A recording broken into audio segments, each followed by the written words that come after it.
Olá, internautas! Sejam muito bem-vindos ao canal Nerd de Data e nesse vídeo vamos dar continuidade às nossas aulas de Fisiologia. Essa é a nossa segunda aula e nós vamos falar sobre os sistemas de controle do corpo, sendo esta uma continuação da aula passada. Nesta aula nós vamos ver algum sistema que nós temos desenvolvidos para manter aquela homeostasia, aquele equilíbrio que falamos na aula passada. Se você não assistiu, volta lá e assiste a nossa aula 1. Então, nesse vídeo, nós vamos ver os sistemas de controle para que aquela homeostasia seja mantida. Claro que vamos ver isso de forma superficial e inicial, até porque ainda estamos nas nossas primeiras aulas. Bom, com relação aos nossos sistemas de controle, nós temos basicamente três grandes tipos de sistema de controle. O controle genético, que ele é muito importante, porque ele vai estar relacionado ao controle celular. E lembra que nós temos mais de 300 trilhões de células. Então esse controle genético é muito importante para estar gerenciando essas funções celulares que vai estar modificando tanto intracelular quanto extracelular as funções das células umas com as outras, formando aí os tecidos e os órgãos. Nós também vamos ter o controle dentro dos órgãos, ou seja, dentro de um próprio órgão, especificamente do rim, do coração, seja lá qual for. E nós também vamos ter o controle das inter-relações entre os órgãos, que é o que nós mais vamos estudar, digamos assim, na fisiologia. Na verdade, nós vamos estudar tudo isso aqui, mas essa aula envolve muito essa questão das inter-relações entre os órgãos. Como, por exemplo, que é aqui uma pequena cópia do Guyton, o sistema respiratório, que vai operar em associação ao sistema nervoso, regulando a concentração de dióxido de carbono no líquido extracelular, quando você tem aquele metabólito, suas células liberam dióxido de carbono, CO2, e aí, por exemplo, quando você tem muito CO2 no seu sangue, você vai aumentar a respiração, vai hiperventilar para exalar esse dióxido de carbono. Nós vamos ter o exemplo também do fígado e do pâncreas, que regulam a concentração da glicose no líquido extracelular, e também dos rins, que regulam a concentração de diversos íons, como hidrogênio, sódio, potássio, fosfato, entre outros aí também no líquido extracelular. Beleza? Deu para entender? Isso aqui é bem introdutório, Então vamos ter três tipos de controle: genético, que vai envolver a célula, o controle do órgão, que vai ser especificamente do órgão, e inter-relações entre órgãos diferentes. Tudo para manter o quê? Lembra sempre a palavrinha-chave da fisiologia, que é a homeostasia, é o equilíbrio que vai garantir que nosso corpo continue funcionando e nós continuamos mantendo a nossa coisa chamada vida, mais importante. Bom, então falando aqui com relação das regulações, nós vamos ter inicialmente aqui a regulação da concentração do oxigênio e do dióxido de carbono no líquido extracelular. Então, como é que acontece, pessoal? Você está aí na sua casinha, bem de boa, respirando. E agora que eu falei de respiração, pulmão, você vai notar que está respirando, Isso é bem legal, inclusive. Então, vamos lá. O seu sangue está passando pelo seu pulmão, Está passando ali pertinho dos seus alvéolos. E o que tem nesse seu sangue que faz com que esse oxigênio que você inspira vá para o seu sangue?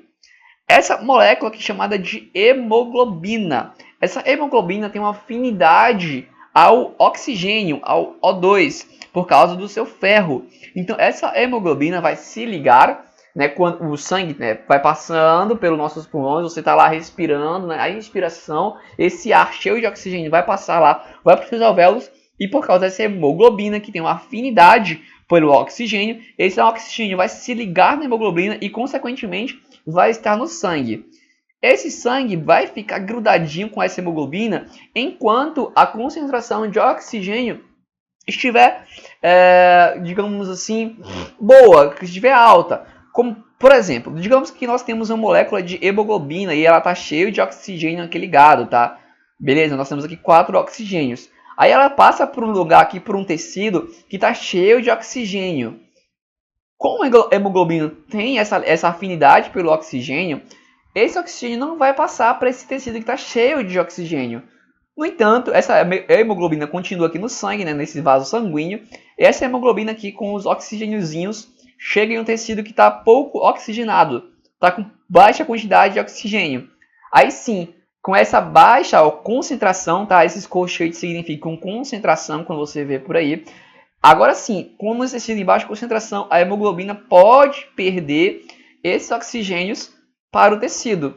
E é basicamente isso que ocorre quando você respira. A hemoglobina se liga ao oxigênio e quando essa hemoglobina chega com um tecido que está com pouco oxigênio, essa hemoglobina vai perder esses oxigênios e esse oxigênio vai para o tecido. Por outro lado, ocorre também o contrário. Ocorre também o nosso dióxido de carbono, porque a sua célula vai lá, ela recebe esse oxigênio, faz lá todo o seu metabolismo, né, a sua respiração celular e libera também o CO2, o dióxido de carbono. Dessa forma, nós também vamos ter o dióxido de carbono no tecido extracelular, assim como também dentro do sangue. Então, o que acontece? Quando esse dióxido de carbono aumenta a sua concentração, mais uma vez o colchicas aqui no sangue, o que é que nós vamos fazer? Nós vamos excitar, tá, pessoal? Isso não é uma coisa que a gente está pensando, é tudo automático, é uma regulação automática do nosso corpo e vai excitar o centro respiratório. Quando nós excitarmos esse centro respiratório, nós vamos estar desenvolvendo aí, ó, uma respiração rápida e profunda. Quando é que isso acontece? Isso acontece, por exemplo, quando você vai praticar uma atividade física. Você está lá, o seu metabolismo ele é muito acelerado, os seus músculos começam a trabalhar bastante, você começa a consumir muito o seu oxigênio e você não repõe muito disso. Então o que acontece? Você começa a produzir gás carbono, CO2, dióxido de carbono, você começa a produzir dióxido de carbono e o que acontece? Essa concentração aumenta no sangue, aí você vai excitar o centro respiratório e, consequentemente, você vai ter aquela respiração mais rápida e mais profunda, que acontece, como por exemplo, como eu disse, numa atividade física. E mais uma vez, você não pensa assim, meu Deus, eu preciso respirar agora mais rápido. Não, isso acontece naturalmente. Quando você vê, você estava correndo, você parou, você já estava lá. Você abaixa assim, né? E já fica com aquela respiração um pouco mais ofegante, mais rápida e também mais profunda. E isso são maneiras de regulação da concentração de oxigênio e dióxido de carbono que nós temos, que acabamos de ver aqui. Deu para entender? Eu espero que sim. Então vamos continuar aqui para a regulação da pressão arterial, da pressão sanguínea arterial. Aqui nós temos um sistema que é formado pelos barroreceptores. Esses barroreceptores são sensores que se encontram nas bifurcações das artérias carótidas no pescoço e também no arco da aorta, lá no nosso tórax.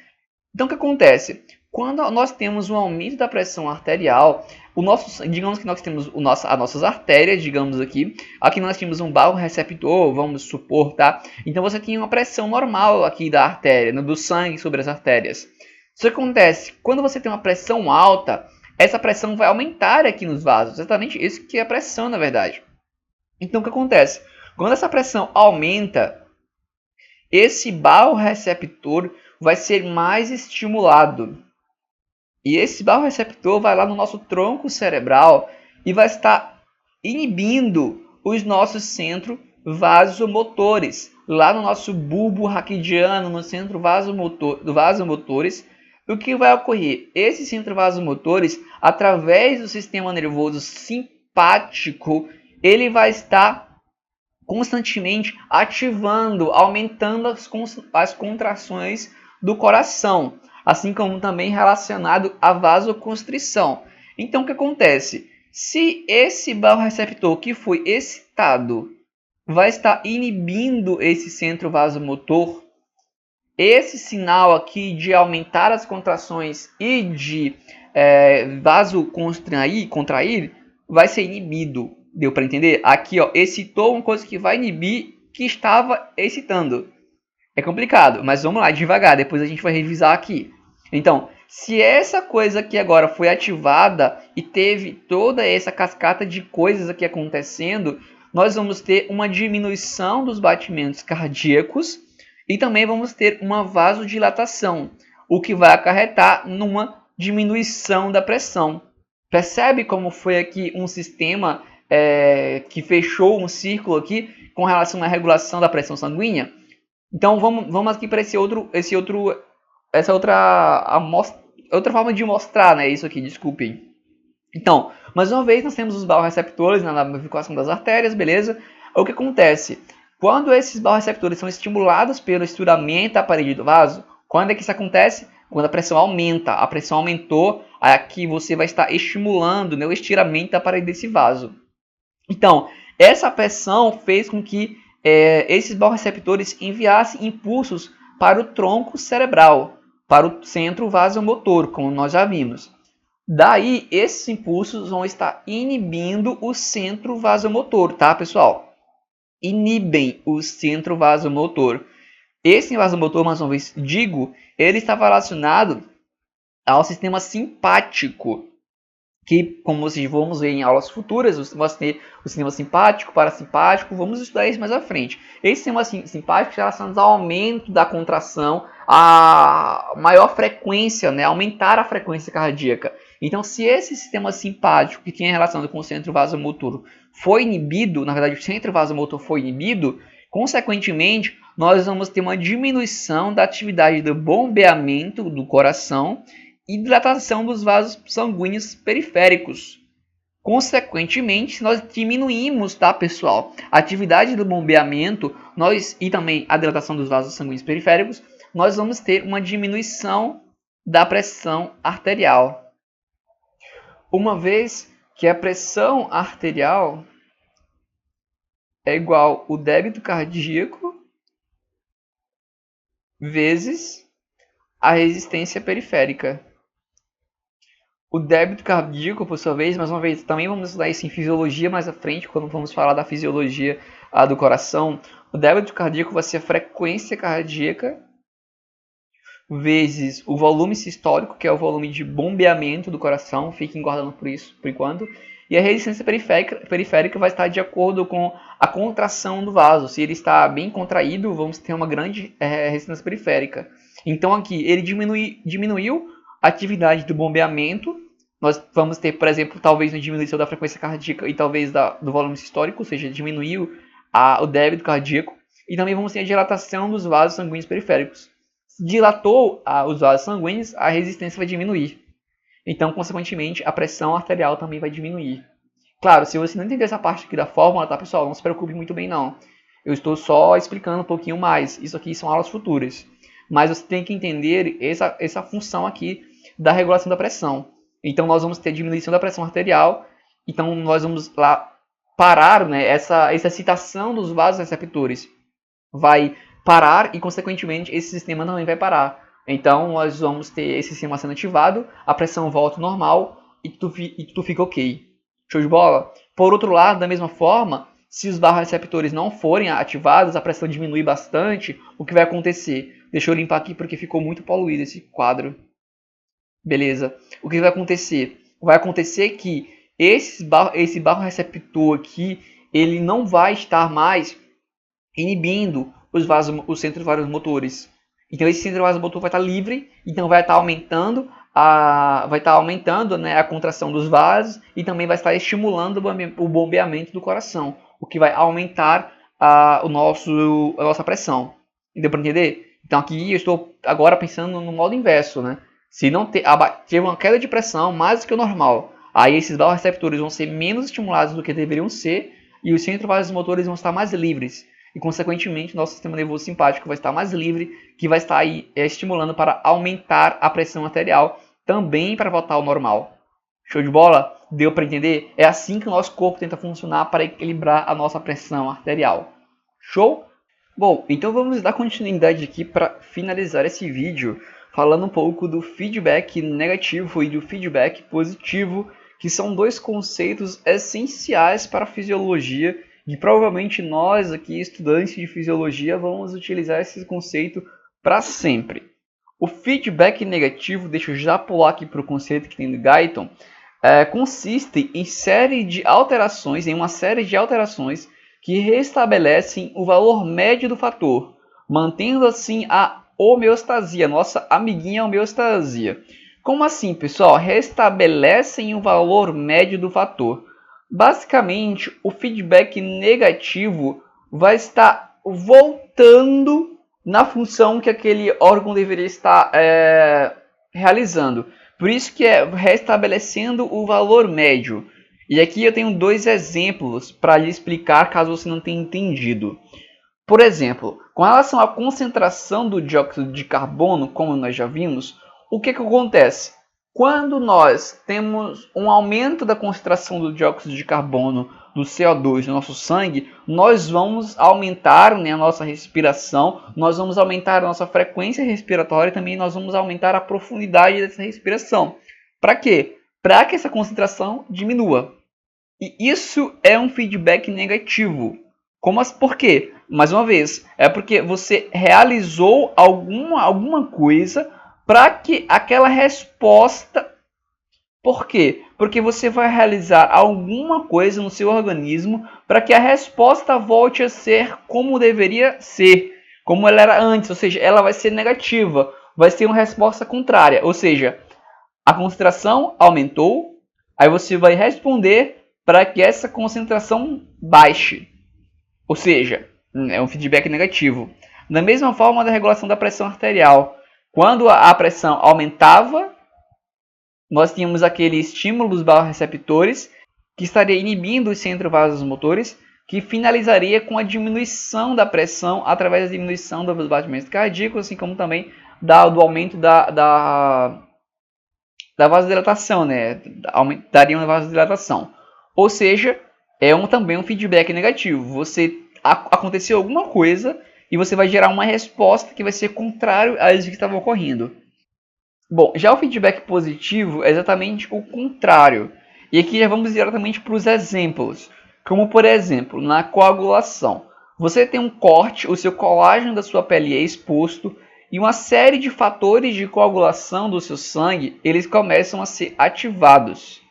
Então, eles são ativados e, digamos aqui, o primeiro fator vai ser ativado e esse primeiro fator vai ativar o segundo, que vai ativar o terceiro, que vai ativar o quarto, não necessariamente nessa ordem, tá, pessoal? Mas são vários fatores que vão ativando o outro. E aqui é só de ativação. E no final disso tudo vai ser formado um coágulo, fazendo um tampão ali para aquele seu ferimento, para que você pare de sangrar. Isso é um feedback positivo, perceba? Aqui é só a resposta positiva, ó. Vai, ativa, ativa, ativa, formou um coágulo. Da mesma forma no parto, quando a mulher, né, contrai o útero ali naquela hora do parto, a cabeça do bebê ele vai ter que passar pelo colo do útero, né? Então o que acontece? Quando a mulher tem a contração aqui do útero, aqui em cima, o bebê vai ser empurrado, a cabeça do bebê vai dilatar aqui o colo do útero. Quando esse colo do útero é dilatado, ele envia uma resposta, ou seja, um feedback positivo lá para os músculos do corpo do útero para contrair ainda mais. Isso é um feedback positivo. Então o bebê chega aqui, dilata o colo do útero, que vai estar aumentando ainda mais essa contração que já fez com que o bebê viesse aqui parar no colo do útero. Ou seja, isso vai a um feedback positivo, positivo, positivo, até que ocorra o parto. Beleza? Por outro lado, também se a contração que houve aqui não foi forte o suficiente para que a cabeça do bebê dilatasse o colo do útero aqui e tivesse esse feedback positivo, dificilmente o bebê iria nascer. Ou seja, era só uma contração, mas não é uma contração do nascimento. Assim como também ocorre na geração de sinais nervosos. Para que ocorra um sinal nervoso, o sódio vai ter que entrar dentro da fibra. E isso só ocorre, pessoal, quando esses canais eles se abrem, os canais parassódios se abrem. E quando o sódio entra nessa fibra, nessa célula, ele vai fazer com que outros canais de sódio também se abram. E aí aquela sinapse ocorra, o sinal ele vai ocorrer. Que, claro, nós vamos ver isso mais à frente em outras aulas. As próximas aulas já vão ser sobre isso. Então, é um feedback positivo. Entrou sódio, vai fazer com que entre mais sódio e gere, no fim, aquela resposta, aquele sinal. Ou seja, é um feedback positivo. No entanto, o feedback positivo ele pode causar um ciclo vicioso, como a gente está vendo aqui na imagem, a gente vai falar daqui a pouquinho. E isso pode não ser tão bom. O exemplo que nós temos aqui do Guyton é que está comparando essas duas variáveis. Lembra? A primeira coisa que você vê um gráfico, você vai olhar quais são os eixos. No eixo horizontal nós temos as horas e no eixo vertical nós temos a eficácia do bombeamento cardíaco em litros bombeados por minuto. Aqui ela coloca uma situação hipotética de um homem que perdeu 2 litros de sangue. Pessoal, quando esse homem perde 2 litros de sangue, o coração desse homem vai ter dificuldade para bombear sangue. Até porque tem menos sangue, assim como também o coração vai receber menos nutrientes para que ele continue bombeando sangue. Então, o que, que vai ocorrer? Esse coração vai bombear menos sangue ainda, porque ele vai estar mais fraco, vai estar enfraquecido. E o que vai acontecer é, se ele bombeou menos sangue, ele vai também receber menos sangue. Então, digamos que no primeiro bombeamento ele chegou por aqui, aí ele tá, ou seja, tá sempre piorando, sabe? No próximo bombeamento ele vai bombear menos ainda e, consequentemente, isso vai estar acumulando um bombeamento de sangue que ele não está realizando e, consequentemente, ele vai estar bombeando menos sangue, exatamente que tem nesse eixo vertical aqui, a eficácia e bombeamento, até que esse indivíduo chegue à morte. Ou seja, vai criando um ciclo vicioso. Chegou menos sangue, aí ele vai bombear menos sangue, o coração fica enfraquecido, bombeia menos sangue. Se bombeou menos sangue, vai chegar menos sangue no coração de novo, até que o indivíduo chegue à morte. Beleza? Isso aqui é um feedback positivo, que faz esse ciclo vicioso. Já em outra situação hipotética, o indivíduo perde 1 litro de sangue. E aí nós vamos ter aquele sistema que nós vimos da regulação, né, do feedback negativo, que vimos ainda agora. A pressão provavelmente desse indivíduo aqui iria cair, o centro vasomotor seria ativado ainda mais, porque o barroreceptor seria menos estirado, né, pela pressão do sangue, porque tem menos sangue, e consequentemente esse homem começaria a bombear mais sangue. E consequentemente, depois de um certo tempo, a eficácia do bombeamento desse indivíduo estaria voltando ao normal, retorno ao normal, através desse feedback negativo. E aqui também observamos duas coisas, né? O feedback positivo e negativo numa situação um pouco semelhante. E lembre que quando a gente falou de homeostasia, nós falamos de equilíbrio. E aqui, pessoal, nosso organismo, nós também vamos estar num constante equilíbrio entre o feedback negativo e o feedback positivo.